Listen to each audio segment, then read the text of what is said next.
Good evening everybody. मेरा आज का जो सेशन है वो 10 to 11 मूविंग स्टूडेंट्स के लिए, जो बच्चे अभी 10 बोर्ड का एग्जाम देने वाले हैं फरवरी में और वो 11th में मूव करने वाले हैं। देखिए, आप लोग ऑब्वियसली 9 से 10th में भी आए होंगे, ठीक है ना, और अब आप 10 से 11th में भी जा रहे हैं। लेकिन 9 से 10th में आना और 10 से 11th में जाना आपको लग रहा होगा एक जैसी बात है, लेकिन ये बिल्कुल भी एक जैसी बात नहीं है। 9 से 10th में जाना बहुत आसान काम है और 10 से 11th में जाना थोड़ा सा मुश्किल काम है, थोड़ा सा डिफिकल्ट काम है। और ये डिफिकल्टी क्यों होती है, हम इसके बारे में यहाँ पर डिस्कस करेंगे और उस डिफिकल्टी के लिए अपने माइंडसेट को कैसे रेडी रखना है, हमें इस पर भी बात करनी है। देखिए, 9-10th में जो डिफरेंस है, 9-10, 11th में जो डिफरेंस है, सबसे पहले आपको बताऊंगा चाहूंगा सिलेबस का। बहुत बड़ा डिफरेंस है 9, 10th और 11, 12th में। अगर मैं 9 से 10th की बात कर रहा हूं और मैं यहाँ पर 10 to 11th की बात कर रहा हूं सिलेबस की, तो यहां पर जो सिलेबस है, अगर ये x टाइम है तो 10 to 11th में जो सिलेबस होता है वो 10x टाइम होता है। यानी कि करीब करीब आपको 10 गुना सिलेबस पढ़ना पड़ रहा होता है, जबकि यहां पर आपको x सिलेबस पढ़ना होता है। तो ये तो कंटेंट की बात हुई। अगर मैं डेप्थ की बात करूंगा, किस डेप्थ में जाके पढ़ना पड़ता है, अगेन अगर मैं इसको एक स्केल पे y मेजर करता हूं तो ये भी आपकी मान के चलिए कि 5y होगा। यानी कि अगर आप किसी चैप्टर में कंटेंट पढ़ रहे हैं, अगर उसको y डेप्थ तक जा रहे हैं तो यहां पर आपको 5y डेप्थ तक जाना पड़ेगा। ये तो हम कंटेंट की बात करेंगे। तो ये जो चैलेंज बच्चे का जब आता है 9 से 10th में जाने पे और 10 से 11th में जाने में पड़ता है। जब बच्चा 9 से 10th में जा रहा है तब भी एक क्लास का चेंज हो रहा है, लेकिन जब बच्चा 10 से 11 में जा रहा है तब भी क्लास का एक ही चेंज हो रहा है, लेकिन कंटेंट में जो चेंज होता है वो बड़ा सिग्निफिकेंट चेंज होता है, एक्सपोनेंशियली चेंज होता है। साथ ही साथ में दूसरी और चीजें आती है जो बहुत इंपॉर्टेंट हो जाती है। 9 से 10th में आप जा रहे हो तो आप अभी भी एक टेंडर एज में हो, लेकिन जब 10 से 11th में जा रहे हो तो आपका एज फैक्टर भी बहुत इंपॉर्टेंट हो जाता है।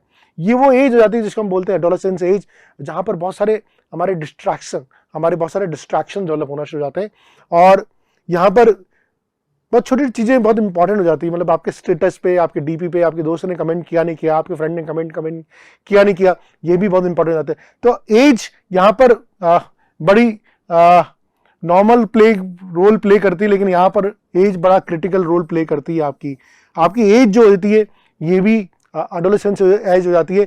और यहाँ पर आपके डिस्ट्रैक्शंस की अगर मैं बात करता हूँ, 9-10 में हमारे जो डिस्ट्रैक्शंस होते हैं वो बड़े लिमिटेड होते हैं। यहाँ पर आपके डिस्ट्रैक्शन जो होंगे वो ज्यादा से ज्यादा गेम्स के लिए होंगे, लेकिन यहाँ पर 10 से 11 में आपकी जो डिस्ट्रैक्शंस है, गेम्स, अपोजिट सेक्स, इन सब चीज के लिए आपके डिस्ट्रैक्शंस बढ़ जाते हैं। तो आपका कंटेंट लेवल पे ऑलरेडी एक्सपोनेंशियल ग्रोथ हो रही है, लेकिन आपके डिस्ट्रैक्शन लेवल पे भी एक्सपोनेंशियल ग्रोथ हो रही है। सो हर तरह से 9 से 10 तो 10 से 11 एक डिफरेंट गेम है। और अब मैं बात करता हूं, जैसे जब मैंने कंटेंट की बात करी थी, यहां पर आप 2 क्लास, 3 क्लास, 4 क्लास अगर मिस भी कर देते हैं 9 से 10th में, 10th क्लास में, तो बहुत ज़्यादा फर्क नहीं पड़ता, आप 5वीं क्लास में आके कवर कर सकते हैं।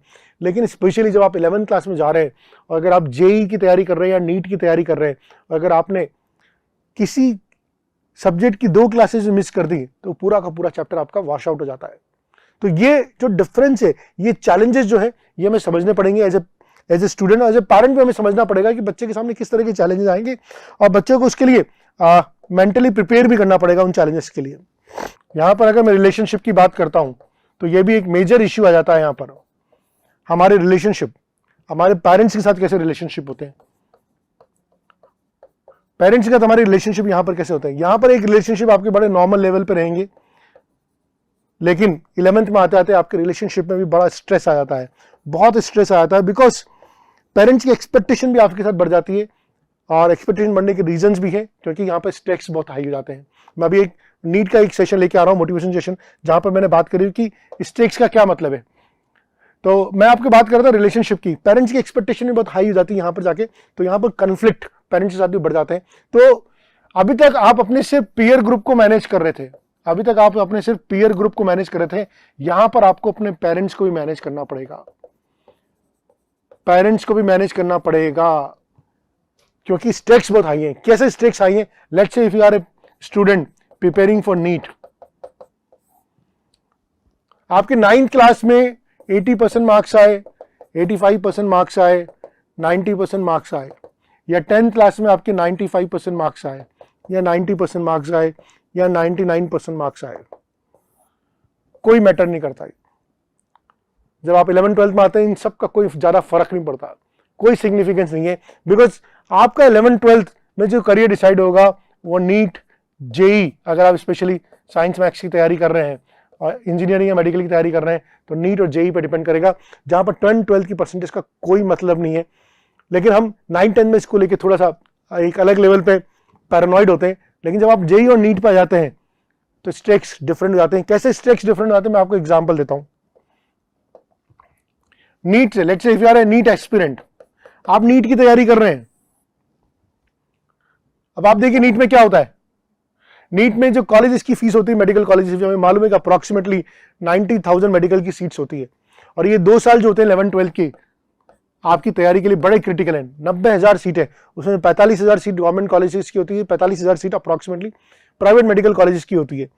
और जो फीस स्ट्रक्चर होता है 1,000 रुपए से लेकर 25 लाख रुपए साल तक का होता है। 25 लाख रुपए साल तक की फीस स्ट्रक्चर होती है आपकी।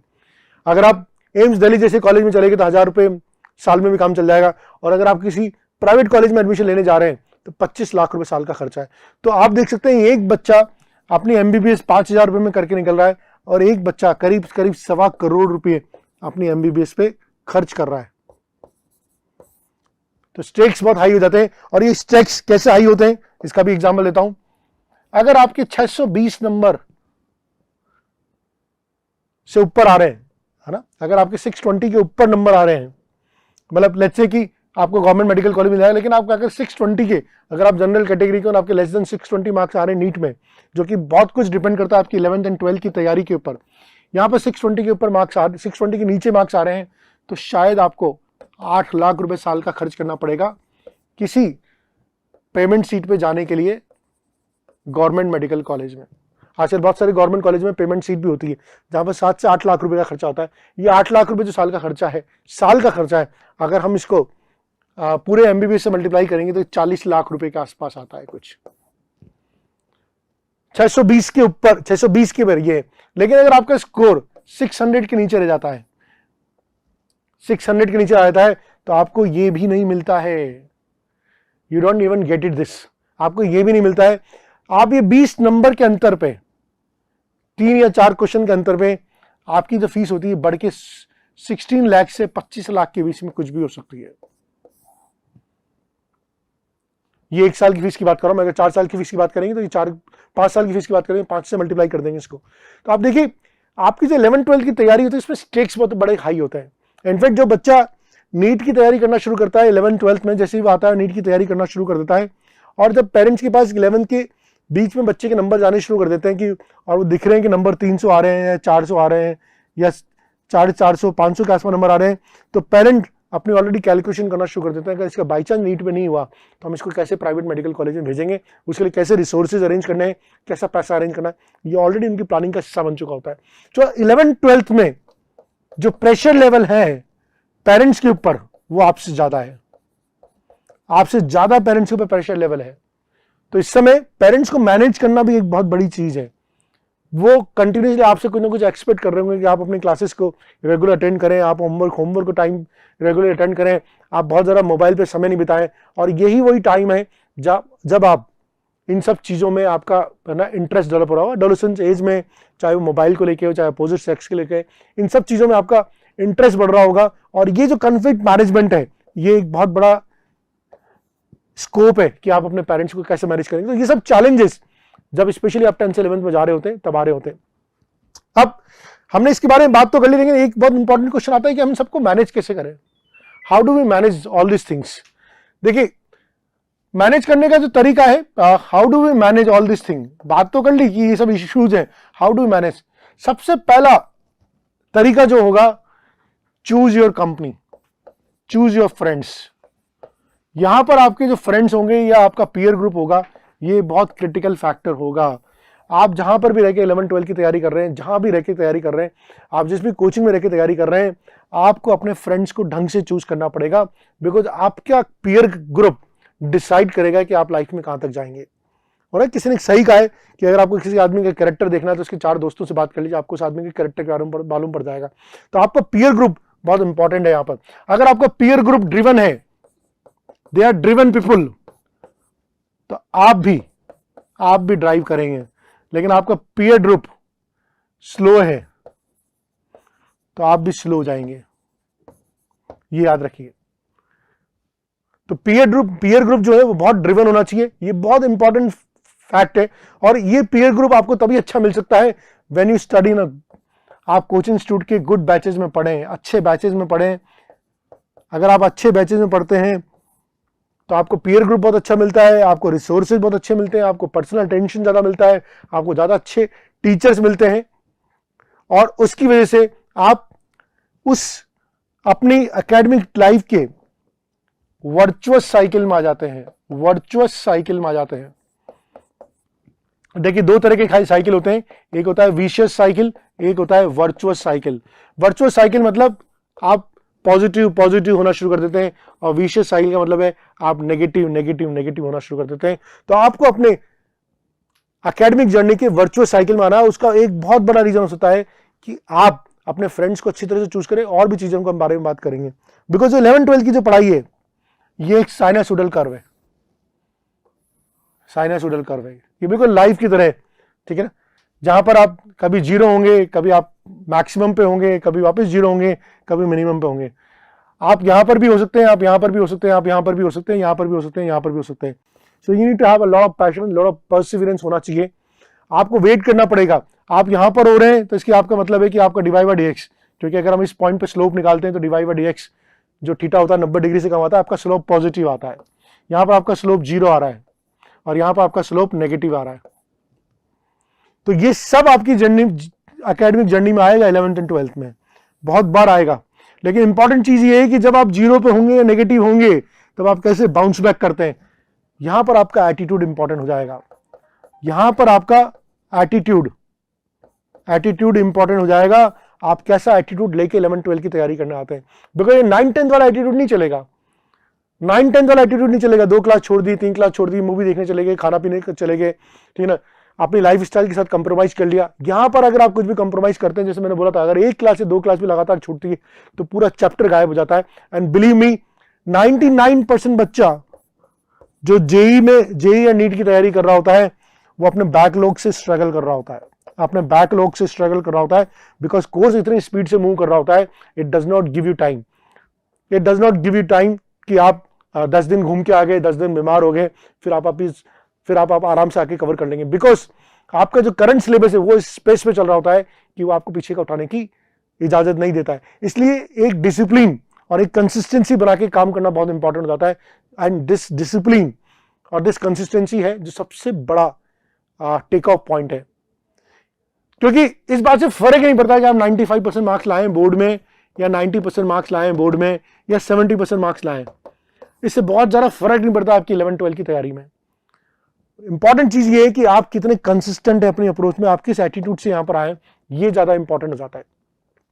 सो आई होप ये छोटी छोटी चीजें जिनको लेकर आप ध्यान में रखेंगे और आप अपने इस को एक हेड स्टार्ट दे सकते हैं, अपनी 11th की तैयारी को आप हेड स्टार्ट दे सकते हैं। आपके पास 10th में अभी बहुत सारा टाइम है, बोर्ड के एग्जाम्स में, फरवरी में बोर्ड के एग्जाम शुरू होंगे और ये मार्च तक ड्रैग ऑन करेंगे। अभी भी आपके पास दिसंबर का टाइम है, नवंबर का टाइम है, जनवरी का टाइम है, 3 महीने का टाइम है। मुझे लगता है कि आपको 11th के कुछ चैप्टर्स अभी से शुरुआत कर देने चाहिए, 11th के कुछ चैप्टर्स आपको अभी से शुरुआत कर देने चाहिए, जिससे कि आप अपने आप को टेस्टिंग कर सकें वाटर की, क्या मैं 11th के जो चैप्टर्स की जो एकेडमिक रिक्वायरमेंट है उसके लेवल पे अपने आप को पाता हूं नहीं पाता हूं। और कुछ चैप्टर्स मैं आपको रिकमेंड करूंगा जो कि बेस्ड ऑन 9 to 10 सिलेबस ही है। जैसे कि मैं आपको रिकमेंड करूंगा एनएलएम को आप अभी से शुरुआत कर सकते हैं, वर्क एनर्जी पावर को आप शुरुआत कर सकते हैं। ये ऐसे चैप्टर्स है जिनको आपको अभी से शुरुआत कर देनी चाहिए। अगर केमिस्ट्री की बात करूंगा तो यहां पर आपको मोल कॉन्सेप्ट शुरुआत कर देनी चाहिए। और अगर मैथमेटिक्स की बात करूं तो मैथमेटिक्स में मुझे लगता है कि आपको क्वाड्रेटिक को शुरू कर देना, क्वाड्रेटिक को 11th लेवल पे शुरू कर देना चाहिए। एपीजीपी इसको शुरू कर देना चाहिए, सीरीज एंड प्रोग्रेशंस या कुछ ग्राफ्स जो होते हैं जो बेसिक्स बनाते हैं उनको आपको शुरू कर देना चाहिए, या इनइक्वालिटीज इनको आपको शुरुआत कर देनी चाहिए। बिकॉज अगर आप अपनी 11-12 की जर्नी को कंफर्टेबल करना चाहते हैं या आप चाहते हैं कि आपको एक हेड स्टार्ट मिले, तो ये चैप्टर्स अगर आप करके आते हैं along with the basic mathematical tools, तो आपकी जो 11th की जो जर्नी होगी वो आपको हेड स्टार्ट मिलेगी।